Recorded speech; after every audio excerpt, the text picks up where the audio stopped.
33 वर्षसम्म कुनै विचार, कुनै विधि बिना, कुनै प्रक्रियामा नजाने, कुनै सिस्टममा नजाने सुघोषित नेता भएर बसेको इतिहास पाउन गाह्रो छ। अझ शान्ति प्रक्रियामा आइसकेपछि पनि पार्टीलाई व्यभिचारी किसिमले व्यक्तिवादी तरिकाले, निरङ्कुश तरिकाले जो सञ्चालन गरियो, त्यस कारणले पार्टी कमजोर हुँदै गयो। किन कमजोर भयो? त्यही कारणले कमजोर भयो। पहिलो चुनावमा पहिलो पार्टी, दोस्रो चुनावमा तेस्रो पार्टी, गएको चुनावमा नेकपा एमालेसित नमिलेको हुन्थ्यो भने कतिौं पार्टी हुन्थ्यो। के आफू अवैधानिक छ, आफूले बनाएको संविधान, कानुन, राजनीतिक दल सम्मति ऐन आफूले बनाएको, त्यसलाई मानेर चल्नुपर्छ पर्दैन। पार्टीलाई चाहिने स्वेच्छाचारी किसिमले, भूमिगत पाराले, अनुशासनविहीन तरिकाले चलाउनु हुन्छ, व्यक्तिवादी तरिकाले चलाउनु हुन्छ। प्रचण्डजीको गुरु वैद्यले जो किन छोडे, सीपी गजुरेलले किन छोडे? उहाँको गुरु नै हुन्। उहाँको चेला विप्लवले छोडे। लोकेन्द्र विष्ट बिचरा चाहिँ उहाँ ड्राइभिङ फुट गरेर हिँडेका छन्। अनि रविन्द्र श्रेष्ठले किन छोडे? आलो किन सिद्धे? त्यो बादलले चाहिँ पम्फा देवुले छोडेकै हो, पछि आएका हुन्। अनि पछि लगायतका गोपाल किराती लगायतका सारा दुनियाँले छोडे। अनि लास्टसम्म हामीले करेक्सन उनलाई हामीले कोसिस गऱ्यौँ, सकेन, नसकेपछि के गर्नु? लास्टसम्म छोड्यौँ हामी। उहाँका आफूले सबैले छोडेर पहिलो पार्टी तेस्रो भयो, तेस्रो पार्टी एमालेसित नमिल्यो, के हालत हुन्थ्यो? ओलीको चाहिँ कार्यकर्ताबाट, ओलीका समर्थकबाट, ओलीका भोटर्सबाट जित्ने, ओलीलाई सिद्धाएर देउपाला प्रदान गर्नु चाहिँ भन्ने हिँड्ने। प्रचण्डजी कहिले उसलाई ओलीलाई नेता मान्न हिँड्नु भएको छ, कहिले चाहिँ फेरि आफै नेता भन्नुहुन्छ, कहिले माधव नेपाल नेता भन्नुहुन्छ। त्यो अवसरवादी हामी त जहाँ थियौँ त्यही छौँ, पार्टी एकताको पक्षमा थियौँ, त्यही रहिरहेका छौँ। कसरी अवसरवादी हो? हामी एमालेमा कहिले प्रवेश गर्यो, कहिले सेनेटर प्रवेश गर्यो? हामी त नेकपा हुँदै गएका हौँ। त्यो सर्वोच्चले बिचमा निर्णय गरिदियो कि यो सर्वोच्चले त्यो अप्ठ्यारो पारिदियो हो कि हामीलाई। त्यस्तो पनि कहिलेकाहीँ बेहोरेर जानुपर्छ कि हामी। 10 वर्षको जनयुद्ध हुँदै, शान्ति प्रक्रिया हुँदै, विभिन्न उतार चढावहरू पार गर्दै र अन्ततः हामीहरूले गएको निर्वाचनभन्दा केही समय पहिलादेखि नै नेकपा एमालेसँग चुनावी तालमेल गरेर हामी चुनाव लड्यौँ र हामीले झन्डै 2/3 बहुमतको जनादेश प्राप्त गर्यौँ। सँगसँगै हामीले त्यसबाट उत्साहित भएर नेकपा माओवादी केन्द्र र नेकपा एमालेलाई हामीले पार्टी एकता गर्यौँ। हामीले पार्टी एकता समेत गर्यौँ। हामीले नेकपा एमालेलाई पनि हामीले छोडिदियौँ, हामी नेकपा माओवादी केन्द्रलाई पनि छोड्यौँ। हामी त्यसलाई मिलाएर हामी नेपाल कम्युनिस्ट पार्टी नेकपा निर्माण गर्यौँ र सरकार चल्दै थियो, पार्टी चल्दै थियो। नेताहरूको स्वार्थको कारण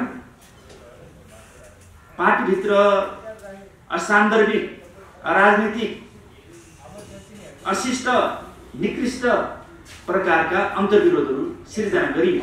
बनावटी त्यो कुनै राष्ट्रप्रति, जनताप्रति, समृद्धिप्रति, विचार र राजनीतिप्रति, विधि र प्रक्रियाप्रति त्यो कुनै विषय थिएन।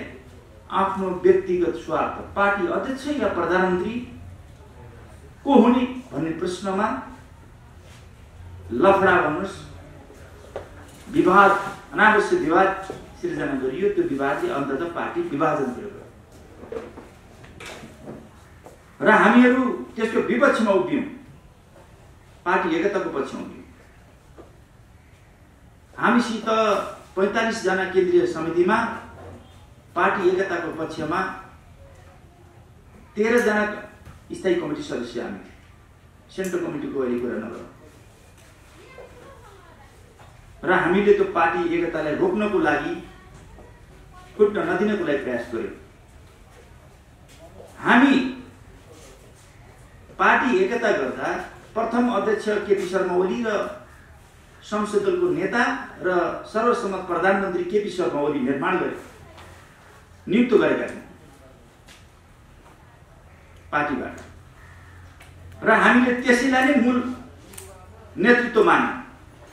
अरू सहायक नेतृत्वबाट जुन किसिमको हरकतहरू भए त्यो हरकतले ठिक ठाउँमा पुर्याउन पार्टी विभाजन लान्छ भनेर हामी संस्थापन पक्षमै उभियौँ, पार्टी एकताकै पक्षमा उभियौँ। त्यो 13 जनाको स्थायी हुन्छ अन्ततः पार्टी विभाजनतिर गयो, हामी संस्थापन पक्षतिर उभियौँ। कमरेड प्रचण्डजीले पार्टी एकता गराउँदा, नेपाल कम्युनिस्ट पार्टी नेकपा बनाउँदा, ओलीलाई नेता मान्दा, प्रधानमन्त्री बनाउँदा उहाँ क्रान्तिकारी हुने। रामबहादुर थापा, बादल टोप बहादुर रायमाझी लगायतका साथीहरूले केपी शर्मा ओलीलाई नेता मान्दा गैर क्रान्तिकारी हुन्छ? त्यसो भए त उहाँ पनि केपी शर्मा ओलीले नेता माने, प्रथम अध्यक्ष र प्रधानमन्त्री मानेकी हो। यो कुरा बेठी कुरा हो। यस कारणले त्यो चाहिँ 10 वर्षको जनयुद्ध, 19 दिने आन्दोलन, मधेस आन्दोलन लगायतका सबै आन्दोलनहरूले ल्याएका परिवर्तनहरू, उपलब्धिहरूलाई हामीले सम्मान गर्नुपर्दछ। तर माओवादी पार्टी शान्ति प्रक्रियामा आइसकेपछि द्वन्द्वकालमा जे भूमिका खेल्यो, यद्यपि त्यहाँ पनि अन्तर्विरोध थियो। शान्ति प्रक्रिया आइसकेपछि पहिलो चुनावमा पहिलो पार्टी, दोस्रो चुनावमा तेस्रो पार्टी, गएको चुनावमा नेकपा एमालेसित नमिलेको हुन्थ्यो भने कतिौं पार्टी हुन्थ्यो? त्यो कसको कारणले हो? जुन पार्टीको नेता 33 वर्षसम्म कुनै विचार, कुनै विधि बिना, कुनै प्रक्रियामा नजाने, कुनै सिस्टममा नजाने सुघोषित नेता भएर बसेको इतिहास पाउन गाह्रो छ। अझ शान्ति प्रक्रियामा आइसकेपछि पनि पार्टीलाई व्यभिचारी किसिमले, व्यक्तिवादी तरिकाले, निरङ्कुश तरिकाले जो सञ्चालन गरियो, त्यस कारणले पार्टी कमजोर हुँदै गयो। किन कमजोर भयो? त्यही कारणले कमजोर भयो। न विचारमा पनि ध्यान भएन, विधिमा पनि ध्यान भएन, कार्यशैलीमा पनि ठिक भएन, चिन्तनमा पनि ठिक भएन। त्यस कारणले पार्टी तुइदै गएपछि कमजोर भयो। त्यसको जिम्मेवारी लिनुपर्छ पनि मूल नेतृत्वले। हामी त्यसको विपक्षमा यो ठिक छैन, बेठिक छ भनेर सङ्घर्ष गरिरहेका थियौँ। त्यति बेला हामीले असहमति राख्दै गएका थियौँ। त्यसै कारणले हामी पार्टी एकता गरेका थियौँ र नेपाल कम्युनिस्ट पार्टी नेकपा हामीले निर्माण गरेका थियौँ। मैले यो किन भनिरहेको छु भने माओवादी पार्टीले गरेको योगदानको कदर गर्नुपर्छ, उसले गरेको कमजोरीलाई करेक्सन गर्नुपर्छ भनेर हामी लडेको स्थिति हो, अन्तर्विरोध गरेको स्थिति हो, असहमति राखेको स्थिति हो। जब पार्टी एकता भइसकेपछि अनि पछि हामी मूल नेतृत्व र नेकपामै रह्यौँ। जहाँसम्म एमाले र माओवादी केन्द्र बन्ने त्यो त सर्वोच्च कुरा हो। त्यो भन्नु हो सर्वोच्चले निर्णय फैसला गर्न हुन्थ्यो, त्यो निर्देशन दिन मिल्थ्यो कि मिल्दैन, त्यो सर्वोच्च कुरा हो। सायद त्यस्तो चाहिँ तिमीहरू माओवादी बन, तिमीहरू एमाले बन भन्न त्यो मिल्ने कुरा होइन। तर सर्वोच्चले गरेको निर्णयलाई हामीले फेरि मानिदिनु पर्ने स्थिति आएको मात्रै हो। हामी अहिले पनि नेकपा, नेपाल कम्युनिस्ट पार्टीमा छौँ, त्यही नेतृत्वमा छौँ हामी। त्यस कारण त्यसको निरन्तरतामा हामी अगाडि बढिरहेका छौँ। जहाँसम्म माओवादी केन्द्र भन्ने पार्टी जो चाहिँ अवैधानिक छ भन्ने सन्दर्भको कुरा हो। मैले उहाँहरूलाई माओवादी केन्द्र अन्य पार्टी बनाउने पनि राइट छ, त्यसमा हाम्रो कुनै हस्तक्षेप होइन। यो पछिल्लो चरणमा माओवादी केन्द्रले जुन किसिमको गतिविधिहरू गर्दै गयो तपाईँ हामी सबैलाई जानकारी छ। एक त हामी माओवादी केन्द्रमा छँदा अन्तर्विरोध र असहमति राख्दैका थियौँ। दोस्रो कुरा, पछिल्लो चरणमा जुन किसिमको पार्टी आफू अवैधानिक छ, आफूले बनाएको संविधान, कानुन, राजनीतिक दल सम्बन्धी ऐन आफूले बनाएको हो, त्यसलाई मानेर चल्नुपर्छ पर्दैन। पार्टीलाई चाहिँ स्वेच्छाचारित किसिमले, भूमिगत पाराले, अनुशासनविहीन तरिकाले चलाउन मिल्छ, व्यक्तिवादी तरिकाले चलाउन मिल्छ? त्यसपछि त्यो पार्टी आफै पनि नेपालको कानुन, नेपालको संविधान र दल सम्बन्धी, राजनीतिक दल सम्बन्धी ऐन अन्तर्गत त्यो मेल खाँदैन। हामीले त्यसलाई असहमति राखेको र त्यसलाई विरोध गरेको त्यसलाई करेक्सन गर्न लाग्यो। जब नेपालका राजनीतिक पार्टीहरू नेपालको संविधान आफैले बनाएको संविधान, आफैले बनाएको कानुन, आफैले बनाएको राजनीतिक दल सम्बन्धी ऐनलाई जबसम्म उसले चाहिँ सम्मान गर्दैन, त्यसलाई कार्यान्वयन गर्दैन, देशमा अराजकता अस्थिरता सिर्जना हुन्छ। चाहे 2/3 बहुमत लिनुहोस् या सामान्य बहुमत लिनुहोस् या नलिनुहोस्, यो समस्या त्यहाँ छ। दलहरू आफूले बनाएको संविधान कानुन र नियमभित्र बस्नु पर्यो, अनुशासित हुनु पर्यो। अरूलाई अनुशासन लाउनलाई देशका राजनीतिक पार्टीहरू आफू अनुशासित हुनुपर्छ भने, संविधान सङ्गत हुनुपर्छ भने, नियम कानुन सङ्गत हुनुपर्छ पर्दैन। त्यो त चाहिँ स्वयं माओवादी पार्टीको लागि र अन्य पार्टीको लागि पनि एउटा सन्देश होस्, सिस्टमको विकास होस् भनेर हामीले यो अभियान चलायौँ। त्यो माओवादीबाट किन चलायौँ त? त्यो माओवादीलाई एउटा करेक्सन गर्नको लागि हो एउटा विषय। दोस्रो विषय, माओवादीले चाहिँ आफ्नो अनाधिकृत रूपमा चाहिँ निर्णयहरू गर्दै भयो। पहिलो निर्णय त हामी सबैलाई जानकारी छ, माओवादीबाट टिकट लिएका। त्यो टिकट ल्याउन ठिक थियो थिएन त्यो त फेरि अर्को अध्ययनको विषय हो। त्यो त हाम्रो असहमति थियो कयौँ विषयमा, त्यो आफ्नो ठाउँमा छ, त्यसको अध्ययनको विषय, छलफलको विषय गर्न सकिन्छ। माओवादीबाट प्रतिनिधि सभामा जितेका जो जनप्रतिनिधिहरूलाई, जो राष्ट्रिय सभामा चुनिएका जनप्रतिनिधिहरूलाई चुनिएका अथवा फेरि प्रदेश सभामा निर्वाचित भएका जनप्रतिनिधि होस्, राष्ट्रिय सभाका जनप्रतिनिधि होस् या स्थानीय तहका जनप्रतिनिधि होस्, उहाँले एकपछि अर्को कारबाहीको अभियान चलाउन थाल्नुभयो। आफू माओवादी केन्द्र, त्यसपछि एक नेकपा नेपाल कम्युनिस्ट पार्टी हुँदै गएर जसो गर्न पनि हुने। उहाँले त्यसपछि उहाँ 2 वर्षसम्म नेपाल कम्युनिस्ट पार्टी नेकपा हुँदाखेरि उहाँलाई केही अनुशासन नलाग्ने, उहाँलाई त्यो क्षममा हुने, जहाँ जाँदा पनि हुने, उहाँसँग जाँदा हामी नेकपामै बसिरहँदा, यद्यपि सर्वोच्चले चाहिँ एमाले बनाइदियो, माओवादी केन्द्र, त्यो अर्को कुरा, त्यसमा हाम्रो कुनै असहमति पनि छ। सर्वोच्च निर्णय भन्न मान्दिया मात्रै हो। अनि पछि उहाँले कार्य गर्ने, प्रतिनिधि सभाका सदस्यलाई कार्य गर्दासम्म हामीले त्यति ठुलो मानेका थियौँ, ठिकै छ भने। अनि पछि त्यसपछि राष्ट्रिय सभालाई चाहिँ कार्य गर्दा पनि हामीले त्यति धेरै ठुलो इस्यु बनाएको थियौँ। अब त्यसपछि प्रदेश सभा सांसदहरूले कार्य गर्ने, त्यसपछि स्थानीय समूहले कार्य गर्न सुरु गरिसकेपछि र त्यति मात्रै होइन, हामीले स्थानीयबाट सुरु गऱ्यौँ कि स्थानीयमा प्रतिवाद गऱ्यौँ। हामीले स्थानीय प्रतिनिधिहरूलाई, जनप्रतिनिधिहरूलाई कार्य गर्यौँ। माओवादी केन्द्रको नामबाट जो पार्टी आफैमा अभिजानी छ, कार्य गर्नु हामीले रिस्टेट गऱ्यौँ, पुनर्वारी गऱ्यौँ। तपाईँले थाहा छैन, उहाँ त अनुशासनमा बस्नु भएको छ नि त, त्यो त पुष्टि भयो नि त। दोस्रो कुरा, राष्ट्रिय सभाका चाहिँ जनप्रतिनिधिहरू रामबहादुर थापाजी र चन्द्रबहादुर खड्का 2 जना हुनुहुन्थ्यो, त्यो माओवादी केन्द्रबाट हुनुहुन्थ्यो जनप्रतिनिधि राष्ट्रिय सभा। हामी सबैलाई जानकारी छ, कारवाही उहाँले गर्नुभयो। अनि उपचुनाव, उहाँहरूको विषयमा उपचुनाव हुँदाखेरि आफ्नो माओवादीको, यदि उहाँ इमान्दार माओवादी हो भने, माओवादीप्रति उहाँ प्रतिबद्ध हुनुहुन्छ भने, माओवादीको विचार राजनीति मान्नुहुन्छ भने, उहाँले आफ्नो पार्टीबाट निर्वाचित राष्ट्रिय सभा सदस्यको उपचुनाव हुँदा उहाँहरूले चाहिँ के छ भन्नुहुन्छ भने आफ्नो मुद्दा उठाउनुपर्छ पर्दैन। माओवादी होइन, हामीले उठायौँ, सम्बन्धित व्यक्तिलाई हामीले उठायौँ।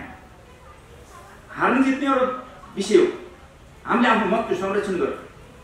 तर उहाँहरूले चाहिँ के छ भने आफ्नो उम्मेदवार नउठाइकन आफ्नो पछिबाट उठेको चाहिँ सिटमा कलम र रुखमा भोट हाल्नु, पुरै ज्यान फाले भोट हाल्नु।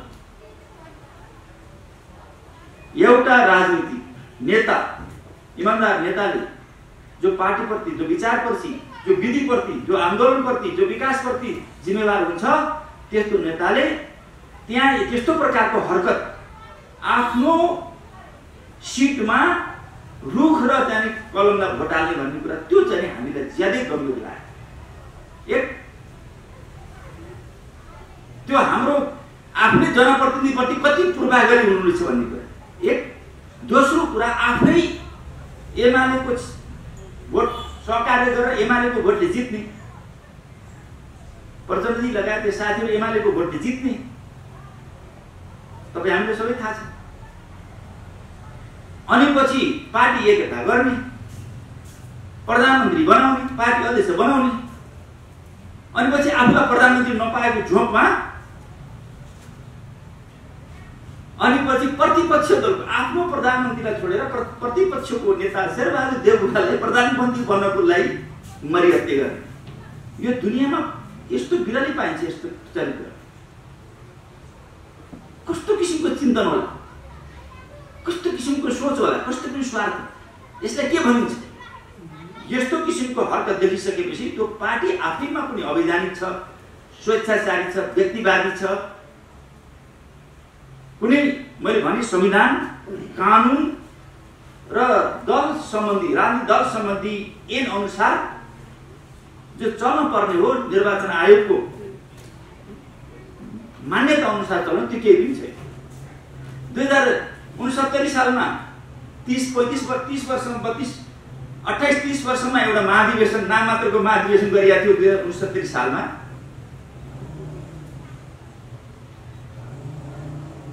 त्यो हेटौडामा त्यो महाधिवेशनमा यद्यपि त्यसलाई मान्दी माने, साँच्चै त्यसलाई चाहिँ महाधिवेशन भन्न लायक पनि थिएन। महाधिवेशन हुन त जिल्लाबाट चाहिँ प्रतिस्पर्धा गरेर प्रतिनिधि आउँछन्, अनि पछि महाधिवेशन थलोमा पनि प्रतिस्पर्धाबाट राजनीतिक प्रतिवेदन र विधान नेतृत्व चयन हुन्छ। आफ्नो लिस्ट बनाउने कोठामा बसेर आफ्नो हनुमानहरूको त्यसपछि लो ताली पिट्नु सदा 2-4 जना अगाडिबाट ताली पिट्नु, त्यसको हामीले असहमति जनाएको। तर उहाँले ताली पिट्ने यस्तो किसिमको व्यक्तिवादी तरिका छ। लो मान्यौ त्यो चाहिँ लोकतान्त्रिक विधि अनुसार त्यो महाधिवेशन भएन भने पनि मान्दियो हामी। तर 2069 सालदेखि अहिले 68 सालसम्म 9 वर्ष भयो भने के हाम्रो राजनीतिक दल सम्बन्धी ऐनले 9 वर्षसम्म महाधिवेशन नगर्न छुट दिन्छ? दिँदैन। त्यो सम्भव छैन। मैले यहाँ के जानकारी गराउन खोजेको भने मानव 2 वर्ष लो ग्रेस मार्क पाउनुभयो, उहाँले चाहिँ शून्य समयमा आउनु पार्टी एकताको अवधिभित्र। एमाले र माओवादी केन्द्र पार्टी एकता त 2 वर्षले, त्यति हुँदा पनि 7 वर्ष हुन्छ। हाम्रो ऐनमा के छ, निर्वाचन आयोगको ऐनमा के छ भन्नुहुन्छ भने दल सम्बन्धी 5 वर्षमा महाधिवेशन गर्नुपर्ने। 5 वर्षमा महाधिवेशन नसक्यो भने निवेदन हालेर आग्रह विनय गर्यो भनेदेखि 6 महिनासम्म थप्नु, त्यो पनि निवेदन केही पनि छैन। त्यो 2 वर्ष ग्रेस मार्क पायो भने पनि 7 वर्ष भएको छ। एउटा नाम मात्रको जे 72-73 सालमा एउटा अधिवेशन बनिएको छ, एकता अधिवेशन बनिएको छ। त्यो एकता अधिवेशनमा एउटा गौरवशाली पार्टी, अस्ति एउटा चाहिँ रातो पार्टीले कुन संवाददाताले कसैले एउटा सूचना जारी गरेको छ, तपाईँले पढ्नुभयो। नेपाल कम्युनिस्ट पार्टी माओवादी केन्द्रको वैधानिकता बचाइदिन अब त्यो गौरवशाली पार्टीका भविश्वर पराजुलीले चाहिँ महत्त्वपूर्ण भूमिका खेल्नु भने त 10वटा पार्टीको एकता भएको थियो भन्ने छ। त्यो 10वटा पार्टी मध्येको एउटा 7वटा पार्टीहरू निर्वाचन आयोगमा दर्ता नभएको पार्टी छ। त्यस्तो कुरालाई निर्वाचन आयोगले चिन्दैन। 69 सालमा जो केन्द्रीय समिति बन्यो त्यसको एउटा चाहिँ निर्वाचन आयोगमा केन्द्रीय समिति र त्यसको विधान प्रतिनिधि जानुपर्ने त्यो छ भने पनि त्यसपछि 70 सालमा अर्को केन्द्रीय समिति, 71 मा अर्को केन्द्रीय समिति, 72 मा अर्को, 73 प्रत्येक वर्ष र महिना पछि चाहिँ केन्द्रीय समिति फेरबदल त्यस्तो पाइन्छ। महाधिवेशनदेखि अर्को महाधिवेशनसम्म त्यसरी केन्द्रीय समिति थप्नु पाएन। एक पटक त 4000 सम्म केन्द्रीय समिति, जो 4000 मात्रै हामी मानेका छैनौँ। बाटामा, घाटामा, कोठामा, जङ्गलमा मलाई केन्द्रीय समिति किन नबनायो भनेर भनेदेखि जसमा केन्द्रीय समितिले टिको लगाइदिने, आफै टिको लगाउने, आफै हिँड्ने। कुनै मिटिङ बस्नु पर्ने, कुनै अधिवेशन गर्न महाधिवेशन गर्नुपर्ने के मतलबै छैन। तपाईँलाई थाहा छैन 4000 मात्रै होइन, 6-7 जति थिए।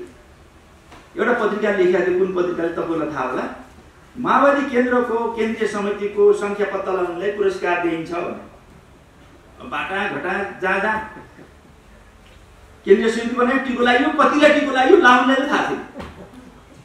खै त्यो 4-5 हजारको केन्द्रीय समितिको चाहिँ बनाएको चाहिँ लिस्ट चाहिँ निर्वाचन आयोग जानु पर्दैन, अपडेट हुनु कति सङ्ख्याको केन्द्रीय समिति छैन। अनि 69 को केन्द्रीय समिति एउटा छ भने 70 मा अर्को छ, 72 मा अर्को छ, अर्को फेरि चाहिँ एकता भयो। गौरवशाली पार्टी लगायतका दफरा पार्टी से 9वटा दफरा पार्टी एकता भयो। गौरवशाली पार्टी मात्र मध्येको 3टा पार्टी मध्ये गौरवशाली पार्टी निर्वाचन आयोगमा दर्ता भएको पार्टी हो, जसको अध्यक्ष भविष्य पराजुली हुन्छ। भविष्य पराजुलीले केन्द्रीय समितिमा राखे भनिसकेपछि त्यसले बचाइदिनु भयो पार्टी। गौरवशाली पार्टीसित एकता भयो भने को केन्द्रीय समितिमा आयो, कोसित एकता भयो भने थाहा छैन। जसको चुनाव चिन्ह स्याउ थियो, एकचोटि चितवनमा लड्डु खाएर दशा लाग्यो, अब स्याउ खाएर दशा लाग्ने सम्भावना हो। त्यो स्याउ पनि थाप लाग्छ छैन, स्याउ खायो। अब केन्द्रीय समिति पनि छैन, एकता गरेर भन्ने कुरा त्यो कागजी मात्रै छ। यस्तो किसिमको राजनीतिक तरिका हुन्छ, तथ्यमा आधारित भएर जानु पर्दैन।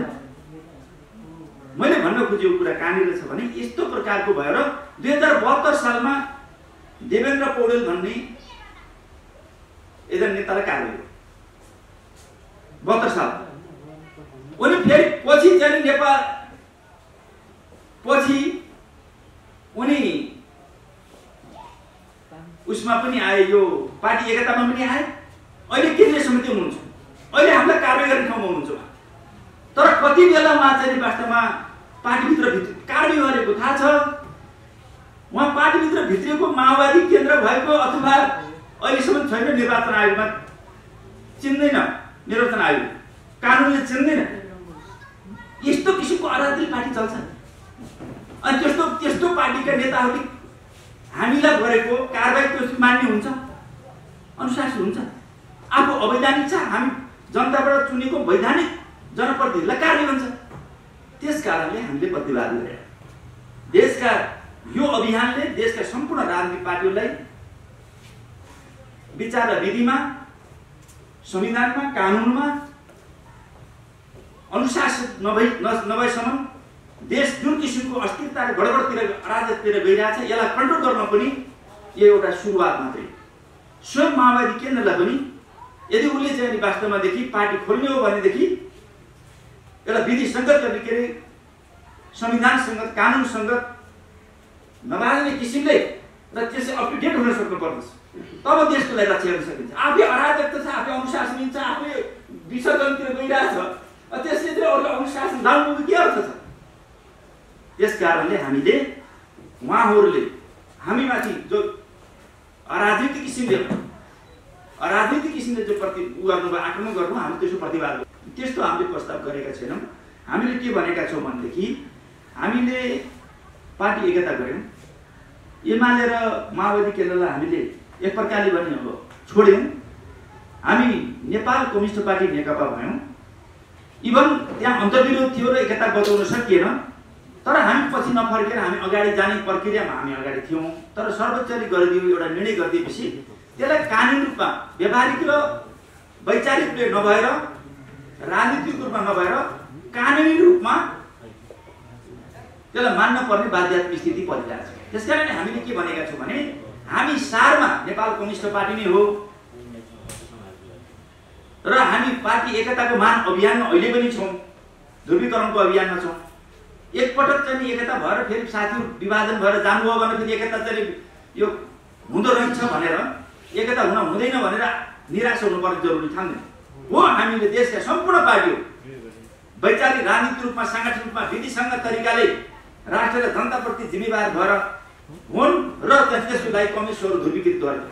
आज कम्युनिस्टहरू मात्रै होइन, कम्युनिस्टहरू त ध्रुवीकृत हुनुपर्दछ, एकीकृत हुन पहल गर्नै पर्दछ, हुन आवश्यक छ, अनिवार्य छ। त्यति मात्रै न, देशका राजनीतिक शक्तिहरू पनि जसले देशको निरङ्कुश व्यवस्था ढाल्ने र सङ्घीय गणतन्त्र ल्याउन र नयाँ संविधान बनाउनको लागि जो योगदान गरेका छन्, ती पार्टीहरूको बिचमा पनि असाध्यै राम्रो अन्तर्सम्बन्ध सहकार्य हुन जरुरी छ। हामी संविधानको रक्षा मात्रै होइन, हामीले ल्याएको परिवर्तनको रक्षा, हाम्रा राजनीतिक एजेन्डाहरूको रक्षाको लागि पनि हामीले के छ भने सबै राजनीतिक पार्टीहरूसँग स्वस्थ मैत्रीपूर्ण तरिकाले प्रतिस्पर्धा पनि गर्ने र सहकार्य गर्नुपर्ने अहिलेको आवश्यकता छ। यो जरुरी पनि छ। त्यहाँसम्म हामीले सोचेको स्थिति हो। अझ वामपन्थीहरू एकताको लागि हामीले पूर्वाग्रह राख्ने त कसरी भयो, तर करेक्सन पनि हुनु, गल्ती कमजोरी हुनु भयो।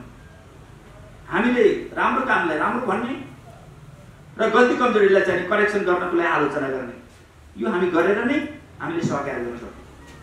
अरू निर्वाचन आयोग जानु भएको थियो, निर्वाचन आयोगले चाहिँ के भन्यो तपाईँहरूलाई? हामी निर्वाचन आयोगमा गयौँ कि हामीले हाम्रो साथीहरूले यस्तो पेश गर्नुभएको थियो होइन, यो तपाईँहरूले छिटो चाहिँ निर्णय गरिदिनुहोस्। यो कानुनसँग अनि संविधानसँग र राजनीतिक दल सम्बन्धी यसलाई प्राथमिकता राखेर तपाईँहरूले निर्णय गरिदिनुहोस् होइन। हाम्रो दलप्रति आपत्ति छ, उसले आफ्नो अनुशासन पालना गरेको छ, राजनीतिक दलको मान्यताका उसले पुरा गरेको छ भने त हामीलाई के आपत्ति छैन, र उसले त्यो पुरा गरेको छ भने त उसले चाहिँ सजाय पाउनु पर्यो नि, दल खारिज हुनु पर्यो। तर हाम्रो नजरमा हामीले जति इन्फर्मेसन पाएका छौँ त्यो उसले चाहिँ न महाधिवेशन गरेको छ, न आफ्नो डकुमेन्टहरू पेश गरेको छ, न केन्द्रीय विनती गरेको छ। पुरा पार्टीहरू चाहिँ कुनै विधिसङ्गत तरिकाले होइन कि गैर कानुनी तरिकाले व्यक्तिगत तरिकाले चलाएर गइरहेको छ, भूमिगत रूपमा व्यक्तिगत तरिकाले चलाएर गएको हुनाले त्यो त्यस्तो त पार्टीले राष्ट्रको लागि चाहिँ कुनै उपलब्धि गर्न सक्दैन, पार्टीको लागि हुन्न, जनताको लागि हुन्न, राष्ट्रको लागि हुन्न, त्यसले केही काम गर्न सक्दैन। त्यस कारणले ऊ संविधान अन्तर्गत आउनु पर्यो, सिस्टममा आउनु पर्यो, आउँदैन भने खारिज हुनु पर्यो। त्यो न्यायसङ्गत होस् भनेर हामी त्यसलाई अध्ययन गर्दैछौँ र त्यसलाई हामीले दुई तिन दिनभित्रमा हामीले यसलाई निर्णय हामीले गरिदिन्छौँ भन्ने भएको छ। निर्वाचन आयोगका पदाधिकारीले त अनौपचारिक रूपमा भनेका छन् सबै राजनीतिक दलको अवस्था उस्तै छ, एउटालाई मात्रै खारेज गर्ने भन्ने कुनै हुँदैन भन्ने प्रतिक्रिया दिएका छन् नि। होइन, त्यस्तो हामीलाई भने त्यस्तो हामीले सबै राजनीतिक दलको स्थिति यस्तै छ भन्नु भनेनन्। हामीलाई चाहिँ के छ भने त हामीले अध्ययन गर्दा सबै अध्ययन हामीले अरू दल पनि अध्ययन गरेका छौँ। हामीले केवल माओवादी केन्द्रको मात्रै होइन, नेपाली काङ्ग्रेसको गरेका छौँ, नेकपा एमालेको गरेका छौँ, जो महाधिवेशनकै सन्दर्भमा अब हदौभित्रमा नेपाली काङ्ग्रेसले महाधिवेशन गर्नै पर्छ, होइन भने त्यो अवैधानिक हुन्छ। नेकपा एमालेको अलि टाइम छ, उसले मङ्सिरभित्रमा गर्ने भनेको छ, गरौँ भने उसको टाइम फेरिभित्रै महाधिवेशन हुन्छ र उसले आफ्ना केन्द्रीय समितिका सदस्यहरू आफ्नो निर्णयहरू अपडेट गरेर बसेका छ। हामी सबैको लिएको छ, हामी सबैको डकुमेन्टहरू छ। हामीले ती डकुमेन्टहरू अप टु डेट गरेका, सबै पार्टीले अप टु डेट गरेका डकुमेन्टहरूलाई हामीले करिब हामीले चाहिँ आफ्नो नियन्त्रणमा लिइसकेका छौँ र नेकपा माओवादी केन्द्रको पनि हामीले डकुमेन्ट लिइसकेका छौँ। जति थियो लिइसक्यौँ, अब बुझाएर हुँदैन, हामीले त लिखित रूपमा लिइसकेका छौँ। अहिलेसम्म पाएको डकुमेन्ट यति दियो भनेर हामीले सेन्सर गरेर ल्याएको छ। अब बुझाएर त त्यो सेन्स हाम्रो त अरू छैन भनेको छ, यहाँ यसभन्दा बढी छैन भनेको छ, अब बुझाएर हुँदैन। त्यस कारण हामीले परिपक्व हुँदिरहेका छौँ। अब निर्णय त वास्तवमा न्याय यदि निर्वाचन आयोग संविधान अन्तर्गत कानुन अन्तर्गत सँगसँगै राजनीतिक दल सम्बन्धी ऐन अन्तर्गत चल्ने हो भने वास्तवमा हामीले राखेका प्रस्तावहरू चाहिँ जायज भन्ने हामीलाई लाग्छ। हिजो त्यही दलमा हुँदाखेरि र आफूलाई अप्ठ्यारो नपर्दासम्म चुपचाप त्यही अवैध दलमै बस्ने, त्यो अवैध दलकै नेतालाई चाहिँ सर्वोच्च नेता मान्दै हिँड्ने, अहिले व्यक्तिगत रूपमा तपाईँलाई अप्ठ्यारो परे पछाडि चाहिँ कानुनले चिन्दैन, कानुनले मान्दैन, बिल्कुल होइन। हामी त्यो दलमा बस्दा पनि लडाइँ दुई प्रकारको हुन्छ, एउटा आन्तरिक हुन्छ, एउटा चाहिँ बाहिरबाट लडाइँ हुन्छ, सार्वजनिक रूपमा हुन्छ। हामीले पार्टीभित्र त्यो दलमा बस्दाखेरि आफ्ना असहमतिहरू काफी मात्रामा हामीले चाहिँ लडिरहेका थियौँ। अब यो दल काम लाग्दैन, माओवादी केन्द्र काम लाग्दैन भनेर पार्टी एकतातिर लगेन, एकता गएपछि करेक्सन होला भने त्यसपछि फर्केर फेरि उही माओवादी केन्द्रले उही ताल चाहिँ अब यो दलको काम छैन। हामी कयौँ साथीको नोट गर्नुहोस् तपाईँ, जनयुद्धको सुरुवातदेखि नै हामी असहमति राख्यौँ, कयौँ विषयमा असहमति राखेका छौँ। विराटनगरको राष्ट्रिय समरता हामी बसिहालेर आएको तपाईँलाई थाहा छ त्यसो। हाम्रा त्यो कुरा चाहिँ कुनै त्यो त्यहाँ चाकरी गरेर त्यहाँ चाहिँ वास्ता दलाली गरेर त्यहाँ हुँदाखेरि सबै चिजहरू नेताले जे भन्छन् त्यही मानेर तमसरण गरेर आएको होइन, स्ट्रगल गरेर आएको र अब यो पार्टी कामलाई नै एकतामा लानुपर्छ भनेर पनि हामी पहल गऱ्यौँ, एकता बचाउन नै पहल गऱ्यौँ। उहाँहरूलाई त्यो स्वेच्छाचारित तरिकाले पार्टी चलाउने बानी लागेको अहिले आएर उहाँहरूले जुन किसिमको हरकत अझ उठेर गर्नुभयो तपाईँ देख्नु भएको छ, नाङ्गिए किसिमले के आन्तरिक रूपमा नाङ्गिए किसिमले आफूले बनाएको प्रधानमन्त्री आफूले बनाएको अध्यक्षलाई छोडेर चाहिँ प्रतिपक्षको नेतालाई प्रधानमन्त्री बनाउने बोकेर हिँड्ने भइसकेपछि त्यहाँभन्दा निकृष्ट के हुन्छ। एक दोस्रो कुरा आफै चाहिँ आफ्नो जनप्रतिनिधिहरू, त्यो पनि यस्तो प्रतिनिधि कि राष्ट्रिय सभाको प्रतिनिधि मैले अगाडि भनिसकेँ र कारवाही गरेर उपचुनावमा चाहिँ रुखमा भोट हाल्न हिँड्ने, त्यो त हरेक प्रकारको भयो नि। त्यसको प्रतिवाद गरेनौँ भने के हुन्छ, राजनीतिक दल सम्बन्धी के हुन्छ, त्यसको प्रतिवाद हामीले हो। त्यस कारणले हामीले यो अति नै भइसकेपछि अहिले घाँटी आउँदैछ त्यो अब घाँटीले त माथि परेर यस्तो लड्न परिहाल्यो, सार्वजनिकमा लड्यो हामी। यसमा त बदला भाव जस्तो पनि देखियो, बदला बिल्कुल हामी हिजो पनि लडेका थियौँ, आन्तरिक पनि लडेका थियौँ, करेक्सन हुनेको लागि लडेका थियौँ। अब करेक्सन हुने सम्भावना नभएस्ता चाहिँ अब लड्नु पर्यो नि, अब सिद्धाउनु पर्छ भनेर लाग्छ। सिद्धाउने यो रूपान्तरको लागि भने अगाडि भने रूपान्तरण सिद्धाउने किन सिद्धाउने? तपाईँले भने जस्तै भयो भने त प्रचण्ड त सकिन्छ नि त होइन। यदि इमान्दार विचारप्रति, राजनीतिप्रति, योजनाप्रति, कार्यक्रमप्रति, राष्ट्र र जनताप्रति जिम्मेवार हुने हो भने त सिद्धिनु पर्ने कुरै छैन। मान्छे चाहिँ मरुभूमिमा पनि चाहिँ उम्रिन्छ, मरुभूमिमा पनि बिरुवा सही छ भने उम्रिन्छ। यदि उहाँ इमान्दार हुने भयो, राष्ट्र जनताप्रति विचारप्रति उहाँ प्रतिबद्ध हुने त हुन्छ नि, रूपान्तर हुनु त हुन्छ नि, रूपान्तरको लागि। यदि उहाँ रूपान्तर हुनु भने त हामीले सिद्धाउनु पर्छ, आफै सिद्धिनुहुन्छ नि, हामीले सिद्धिनुपर्छ। बाबुराम भट्टराईजीले पार्टी छोड्दाखेरि तपाईँहरूले किन छोड्नु भएको? अनि बाबुराम जहाँ जान्छ त्यही जाने हो र। अहिले बाबुरामको पार्टी बाबुरामको पछि लाएर हिँडेमा के हुन्छ तपाईँले यसो कल्पना गर्नुहोस् त। हिमालको छेउबाट चाहिँ उहाँ इन्डियाको सिमाना पुगिसके, त्यो ताल हुन्थेन। भविष्यमा नेताले भनेपछि भविष्यबाट जानुपर्छ। मोहन विक्रमको पार्टीमा बसिरहेको भए मोहन विक्रम पार्टी के छ, कुटी खेलेर बसिरहेको छ। हामीले त विचारको विकास गरेर पार्टीले विकसित गर्दै जाने कुरा अगाडि भन्नु, त्यो पछि हट्नु पर्ने त्यो चाहिँ सिद्धिने पार्टीको पछि लाएर के हुन्छ? अब प्रचण्ड दिइहाल्छ दुईजना छ किन भोलि बिहान हेर्दै जानु होला। एउटा मात्रै म इक्जाम्पल पेश गर्न चाहन्छु। आज जुन बेलामा हामी पनि साथमा थियौँ, किन ती सबै साथीले छोडे? प्रचण्डजीको गुरु वैद्यले जो किन छोडे, सिपी गजुरीले किन छोडे? उहाँको गुरु नै हुन्। उहाँको चेला विप्लवले छोडे। लोकेन्द्र विष्ट बिचरा चाहिँ उहाँ ड्राइभिङ फुड गरेर हिँडेका छन्। अनि रविन्द्र श्रेष्ठले किन छोडे? आलो किन सिद्धे? त्यो बादलले चाहिँ पम्फा देवुले छोडेकै हो, पछि आएका हुन्। अनि पछि लगायतका गोपाल किराँती लगायतका सारा दुनियाँले छोडे। अनि लास्टसम्म हामीले करेक्सन हुनलाई हामीले कोसिस गऱ्यौँ, सकेनौँ, नसकेपछि के गर्यो? लास्टसम्म छोड्यौँ हामी। उहाँहरूका हामीले सबैले छोडेर पहिलो पार्टी तेस्रो भयो, तेस्रो पार्टी एमालेसित नमिल्यो के हालत हुन्थ्यो। अनि एमाले भोटले जित्ने, अनि पछि फेरि आफ्नै मान्छेलाई चाहिँ ठोक्न खोज्ने, आफू एमाले भोटले जित्ने, अनि पछि त्यसपछि देउपालाई प्रधान गर्नुपर्छ भन्ने हिँड्ने, ओलीको चाहिँ कार्यकर्ताबाट, ओलीका समर्थकबाट, ओलीका भोटर्सबाट जित्ने, अनि ओलीलाई सिद्धाएर देउपालाई प्रधान गर्नुपर्छ भन्ने हिँड्ने। तर नेपाली काङ्ग्रेस कम्युनिस्ट फुटेको बेलामा अब त झन् झन् शक्तिशाली पार्टी रूपमा देखिन्छ नि। हेर्दाखेरि भोलि के हुन्छ थाहा छैन। नेपाली काङ्ग्रेस प्रचण्डजीको चाहिँ माओवादी पार्टी, उपेन्द्र र बाबुरामको पार्टी, अनि चित्रबहादुर केसी र मोहन विक्रमको पार्टी, इभन एमालेबाट अलिकता असन्तुष्टि भएर माधव नेपालको समूह सम्पूर्ण एकातिर केपीजी एकातिर एकले केपी भारी परेको छैन, जहाँ हामी पनि छौँ। एक्लै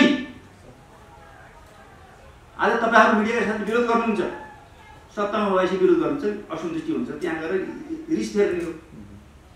तर यी सबै नेताहरुमा सबभन्दा चाहिँ मैले देखेँ इमानदारीले भन्नुपर्छ, राष्ट्रियता, विकास र समृद्धि र इच्छा शक्ति र निर्णय गर्ने क्षमताको हिसाबले पुराना नेताहरुमा सबभन्दा अगाडि के बिजी हुनुहुन्छ हेर्नु। यहाँले अहिले दिनुभएको जुन उदाहरण छ, यो उदाहरण र तपाईहरु नेकपा एमालेमा प्रवेश गरिसके पछाडिको भूमिका त प्रवेश नगर्नु बाबा, हामी त रूपान्तर भयो। अवसरवादी चरित्र भएन नेताजी। अवसरवादी चरित्र मान्छेले प्रचण्डजी कहिले उला ओलीलाई नेता मान्न हिँड्नु भएको छ, कहिले चाहिँ फेरि आफै नेता भन्नुहुन्छ, कहिले माधव नेपाल नेता भन्नुहुन्छ। त्यो अवसरवादी। हामी त जहाँ थियौँ त्यही छौँ, पार्टी एकताको पक्षमा थियौँ, त्यही रहिरहेका छौँ। कसरी अवसरवादी हो? पार्टी एकताकै निरन्तरतामा केपी ओली पहिलो अध्यक्ष र प्रधानमन्त्री सबैले सर्वसम्मत बनाएको होइन, त्यही छौँ हामी। उहाँहरूलाई के चित्त बुझेन, प्रधानमन्त्री पाउनु भएन, अध्यक्ष पाउनु भएन, हिँड्नु भयो। पार्टी एकताको सम्भावना त अन्त्य भइसक्यो, त फेरि एकताकै कुरा गर्नु त निरन्तर यो चलिरहन्छ।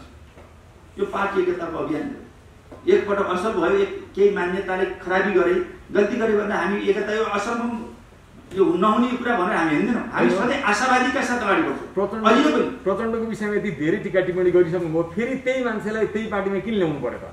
होइन, त्यो रूपान्तर भएर आउनु पर्यो। यो त के छैन, उहाँलाई करेक्सन, उहाँको पनि सिद्धिनुहुन्छ, देशलाई पनि सिद्धाउने कुरा हुन्छ। त्यसैले उहाँलाई करेक्सन गर्नको लागि पनि उहाँ गलत बाटोमा नजानुहोस्, उहाँ नबिग्रिनुहोस् भनेर हामीले यो कुरा गरिरहेका छौँ। जतिसम्म तपाईँ यो त स्ट्रगल, एकता, सङ्घर्ष र एकता भइरहन्छ। यो द्वन्द्ववादको नियम हो, विकासको नियम हो। तपाईले द्वन्द्व नगरिकन, सङ्घर्ष नगरिकन एकता पनि हुन्न, विकास पनि हुँदैन। एकताको सम्भावना छ अझै? के आधारहरू के छन् भन्दिनुहोस् न एकैछिन। पहिला त के छ भने एकताको आधारलाई राष्ट्र, राष्ट्रियता, राष्ट्रिय अखण्डताप्रति जिम्मेवार हुनु पर्यो, देशको विकास र समृद्धिप्रति जिम्मेवार हुनु पर्यो, हैन? र सँगसँगै विचार र राजनीति। मैले भने विचार, आजको विचार के हो? मार्क्सवाद त त्यो ऐतिहासिक रूपमा चाहिँ त्यो धेरै वैज्ञानिक थियो, तर आजको दुनियाँमा त धेरै त्यसलाई विकसित गर्न पर्दैन।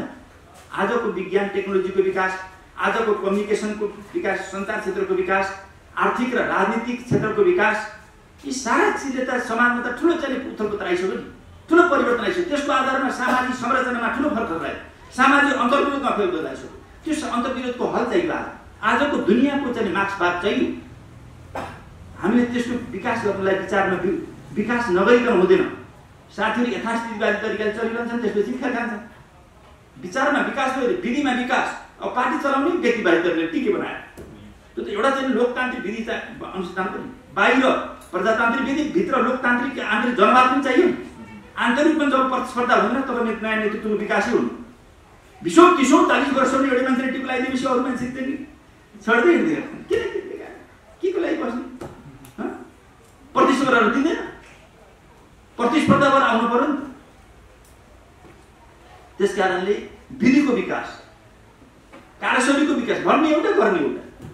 अगाडिपट्टि एउटा लगाइदिएछ, अर्कोतिर गएर अर्को गर्ने, यस्तो किसिमको मुखमा राम राम बगरेका छोरा। नेपाली राजनीति त त्यही त भइरहेछ नि। हो, त्यस कारणले यसलाई स्ट्रगल गर्नु पर्यो। तपाईँ मिडियाका साथीहरूले यसलाई इमानदारीपूर्वक वकालत गर्नुहोस्। मेरो आग्रह छ, जित सत्यको हुन्छ, जित विज्ञानको हुन्छ। त्यस कारणले तपाईँ हामीले सबैले मिलेर गर्नु। र मैले आजको यो भनाइमा पनि मैले कसैप्रति पूर्वाधारी भएर तपाईँले पनि विचार राखिदिँदाखेरि हामीलाई पनि सजिलो पार्ने किसिमले जे भनेको त्यही राखिदिनुहोस्। अब प्रोभोकेटिभ बनाइन्छ, उल्का बनाइन्छ, के हो भनिन्छ, त्यहाँ लडाइँ पार्नुहुन्छ, त्यसो तकलिफ गर्नु भएन। त्यसो त पार्टीभित्र प्रचण्ड पनि त भारी भए तपाईँहरूको लागि त्यतिखेर। हामीलाई के भारी के छ?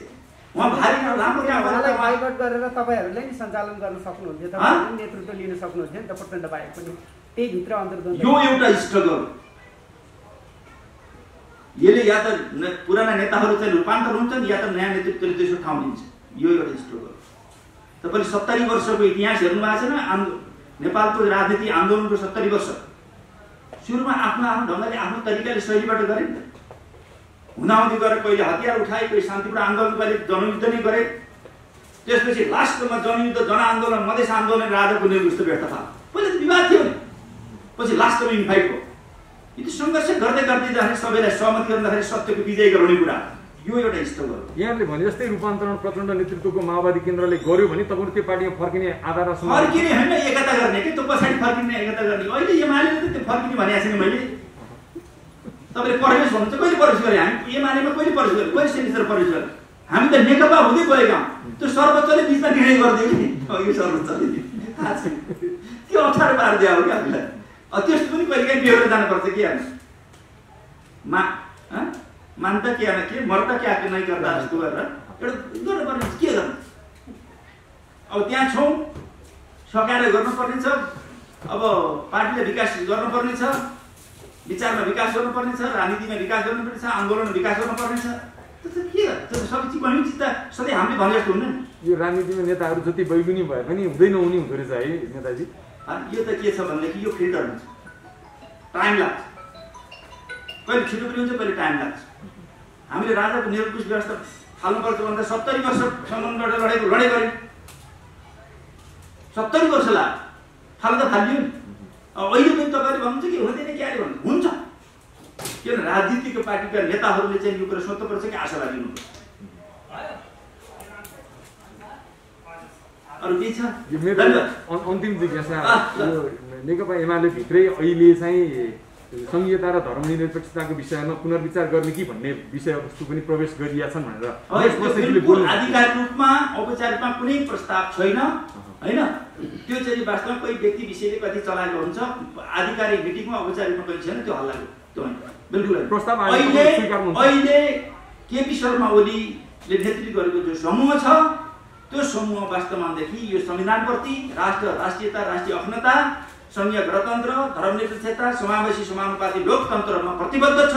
यसको लागि कुनै पनि तलमाथि हुन दिँदैन। ल, थ्याङ्क यू।